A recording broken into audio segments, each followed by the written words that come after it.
Today we are going to discuss about the one of the practical from hematology, and the name or the title of this practical is estimation of RBC count. Okay, so what we are going to do is we are going to count the red blood cells in the capillary blood. So for this practical, what we require is, what are the requirements is, we require a microscope, we require hemocytometer, and we require RBC diluting fluid. In this hemocytometer, we have this particular slide which we call as Neubus chamber, and we also have the two pipettes. The one with this red tip, it is called as RBC pipette, and the one with this white one, it is the WBC pipette. So for counting the RBCs, we are going to use the RBC pipette. The main differences between the RBC and WBC pipettes are, the tip is red in color, the bead is red in color, and it has some markings on the tubes. Okay. Whereas in WBC, the tip is red, white, and the bead is also white in color. Okay. So these are our requirements for RBC counting. So we have all the required equipments with us, and then we are going to start our practical. So basically what we are going to do is, we are going to charge this Neubus chamber with the patient's blood, and then we are going to count the number of RBCs under microscope. So when we focus the Neubus chamber under the microscope, we get a structure somewhat like this. So in this, at the center of the Neubus chamber, we get a square something like this, and out of these squares we have to count the RBCs only in 5 squares. Square number 1, 2, 3, 4 and 5. So if we see, this is the right upper quadrant, right lower quadrant, left upper, left lower, and count the RBCs present in these 5 squares. Make sure that you are counting the RBCs which are present only in the squares. The RBCs which are present on the lines, these RBCs should not be counted. RBCs which are seen in the squares, they should only be counted. Okay, so that is how we will get square number 1, 2, 3, 4, 5.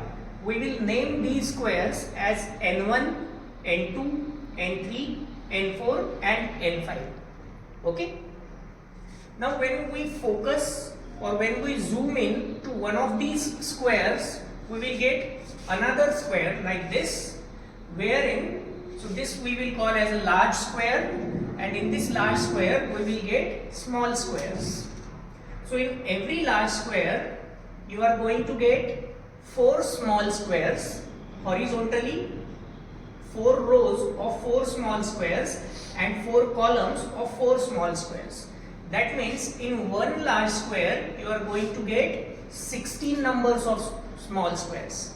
That means in 5 large squares, how many total number of small squares will be there? 16 multiplied by 5, that is 80. So you have to count the RBCs in total 80 squares. Okay. So that will be your N1 plus N2 plus N3 plus N4 and N5. That will give you your capital N, total number of RBCs in 5 squares. But this is not your total RBC count. You have to multiply this N with 10,000, and then you will get your total RBC count per cubic millimeters. Okay. So let us now focus our Neubus chamber under the microscope, and let us see how these squares appear. Okay. So I have arranged some Neubus chambers over there. First of all, everyone will go one by one. They will see their chambers, and then they have to adjust the chambers on their own. Then we will go to the process. Okay. Sure. We have seen how the Neubus chamber appears under the microscope. Now let us understand about the different things which are which we are going to use in that particular experiment and what is the objective of using those things. The important one is this, which is called as RBC diluting fluid. Okay. The another name for this RBC diluting fluid is Hayem's fluid. H-A-Y-E-M-S. Hayem's fluid. So the composition of this RBC diluting fluid is sodium chloride, sodium sulfate, mercury chloride and distilled water. If you want, you can write it down. It is sodium chloride, sodium sulfate, mercury chloride and distilled water. Sodium chloride, sodium sulfate and distilled water and mercury chloride. What is the function? Why we use this RBC diluting fluid is there are various reasons for it. The first important one is this diluting fluid is isotonic to our body fluid. What is the meaning of this isotonic? The meaning is it is similar to that of our plasma, to that of our body fluid. Why it is important that it should be similar to the body fluid? The reason is we are extracting out the RBCs out of the body and then we are going to see them under the microscope. So whatever fluid we are going to use for it, that fluid must ensure that the RBCs that have been extracted out of the body must remain same in their size and shape. If the RBCs after extracting, after removing them, the blood after removing it out of the body, if it changes its size and shape, the RBCs changes its size and shape, our conclusion will get varied because of those atmospheric conditions. So what this RBC diluting fluid is making sure that the size, shape of the RBCs remain simple, remain normal, it do not affect. So that is why it ensures, or it is said that it is isotonic to our body fluid. Okay, there are different types of fluid like isotonic, hypotonic and hypertonic. We are not going in details of those fluids. Okay, this is isotonic. It do not causes shrinkage of the RBCs, it do not causes the swelling of the RBCs. Okay? So this is the important function, first important function. The second important function of this RBC diluting fluid is it do not causes hemolysis. It makes sure that the RBCs do not break up, they do not break down. Okay, so at least as long as we are counting the RBCs under the microscope, this fluid preserves them, it do not causes hemolysis. What is the third important function? The RBCs has a natural tendency to pile up. Okay, pile up means they can climb one over the another, which we clinically called as Rolux formation. Okay? So if the RBCs pile up above one another, we cannot count them. Okay? So what it does is it prevents that Rolux formation. You can literally count every RBC, every single RBC under the microscope because they do not pile up, they do not form Rolux. Okay? And this becomes possible due to this RBC diluting fluid. What is the another function? It preserves the RBCs, at the same time it also preserves WBCs and platelets. It do not causes any damage to the WBCs and platelets. Understood? So Hayem's fluid, its composition and its function, it is over now. We will proceed to the process of RBC counting. Okay, any doubts till now? Counting, we are going to use the RBC pipette. The tube is marked with 0.1 marking. So what we have to do is, before starting the experiment, what you have to make sure is the RBC pipette is open, it is patent. So you can check it like that. Many of the times the batches which have used the RBC pipette previously, they do not clean it so that the opening gets blocked because of the clotting of the blood. So make sure that your RBC pipette is patent before taking the prick. Okay. So then once you have ensured that RBC pipette is patent, what you have to do is take a spirit swab and apply it on the ring finger or the middle finger of the patient. Let it dry and then prick it with the lancet and allow a large drop of blood to form on the fingertip. Okay, and then with the help of this mouthpiece of the RBC pipette, suck the blood up to the mark of 0.5. Okay, while you are sucking the blood, make sure that no air should be present in that. Okay, so it should be constant but gentle. The pressure that you are going to apply should be a constant but a gentle pressure, avoiding the entry of air. Okay, so suck the blood up to 0.5, remove the pipette from mouth and close this hole, okay, with your fingertip, so that the blood will not spill out, right? Then what you have to do is, you have to take the RBC diluting fluid and again suck the RBC diluting fluid up to 101 mark. Okay, suck the RBC diluting fluid up to 101 mark. Okay, and then you have to hold the RBC pipette with the RBC diluting fluid and blood in your palm, and this tube, it should be placed above the palm, and then you have to gently mix that blood and fluid at least for a period of 2 to 3 minutes. Gently mix it at least for a period of 2 to 3 minutes, right? Once you have mixed the RBC diluting fluid with blood, what you have to do is, next you have to charge the Neubauer's chamber. Okay, so how to charge the Neubauer's chamber? Take the Neubauer's chamber, place a cover slip on it. Okay, discard first 2 drops of this fluid, first 2 to 3 drops of this fluid, and then gently add the drop of this mixture on the cover slip. Okay, the fluid, the blood will gently move down the cover slip with the capillary action. It will spread on the Neubauer's chamber.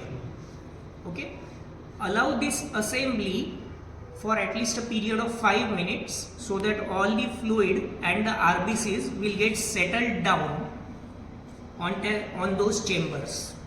Okay, till then wash your pipette thoroughly. Okay, and make sure that it do not get clogged or blocked. Okay, as soon as 5 to 10 minutes are over, lift the Neubauer's chamber gently and keep it below the lens of the microscope. And now you have to see and start counting the RBCs. Remember that you cannot count the RBCs below 10x power. You have to use the 45x magnifying lens for counting of the RBCs, because the size of RBCs is very smaller than those size of those squares. Okay? So those 10x power we have used to identify the squares. Now we are going to use 45x for counting of the RBCs. Am I clear? Yes. So best of luck. All of you have to perform.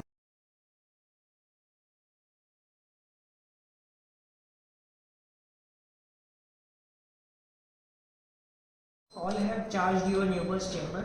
Now comes the next step, that is counting of the RBCs.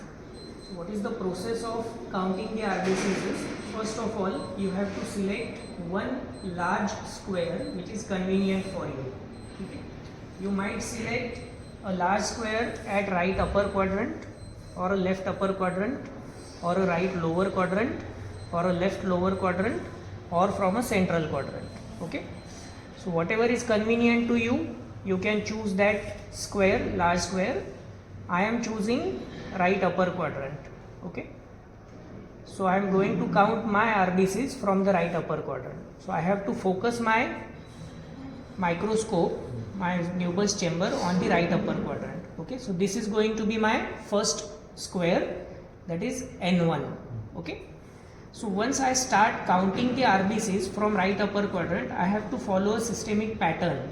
Okay, so that I can count the all 5 squares. Okay, so what pattern I am going to follow is I am going to move from above downwards. So from right upper to right lower. So that will be my N2. Then from right lower I will proceed to left lower quadrant. That will be my N3. Then I am going to move upwards to left upper quadrant. That is going to be my N4. And finally I am going to focus at the center square. That is going to be my N5. Okay. So what I suggest is don't move haphazardly. Don't move your lens haphazardly. Right upper to left lower and left upper. You will get confused if from which square you have counted the RBCs. Okay. So follow a systemic way for counting.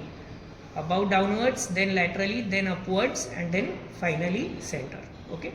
Or you can move your according to your choice. Okay. So say for example I have focused on the right upper quadrant. This is how my right upper quadrant, that is N1, will appear, wherein I will have 16 small squares. So I am going to count all the RBCs except on those which are present on the lines, which are present inside the squares. Okay. So I am going to count the RBCs in every square. Say for example in this first square I got 8 number of RBCs. I will write down 8 in that square. Okay. Then after finishing the counting in first small square, I am going to move in the second small square. If I get 4 RBCs, I will write down 4. Here if I get 10 RBCs, I will write down 10, and then finally 5. So the sum of this row I am going to write it over here. 8 plus 4 plus 10 plus 5, that is 27. Okay. Similarly, I am going to count the RBCs in the second row, third row and fourth row. Okay. So imagine if I got 21, 19 and 20 number of RBCs, then I am going to make the total of this. 9 plus 1, 10 plus 7. So I got 87 RBCs in my N1. Okay. So for capital N, in N1 I have got 87 RBCs. Okay. Now I am going to move to right lower quadrant, which is my N2. Again I am going to count the RBCs in first small square, second, third, fourth. Write down total number of RBCs in that square. Second row total number, third row total number, fourth row total number, and then the grand total of all these 4 rows. That will be my N2, followed by N3, followed by N4 and followed by N5. Okay. And this capital N, then I have to multiply by 10,000. So what is the reason for using this 10,000? From where this 10,000 is coming, that I will tell you once you finish the counting of your RBCs. So on your notebook, draw these 5 squares, blank squares with blank small squares, and then start counting and writing over there. Okay. 50 and 200. 50 multiplied by 200. तो ये 50 क्या है? 50 is the volume of these 80 small squares. ठीक है. And this 200, this is called as dilution factor. Dilution factor. So what we have did is we have diluted 0.5 of the RBCs or the blood at up to 100 marks. Okay. So say for example we are having 100 ml of fluid in which we are diluting 1 ml of some other fluid. It is a ratio of 1:99. 1:100. So here the dilution factor becomes 100. The dilution factor becomes 100. Okay. But what we have did in this experiment is we have not diluted 1 ml. We have diluted 0.5. Okay. So that is why the dilution factor gets doubled. हमने 100 में कितना dilute किया है? 0.5.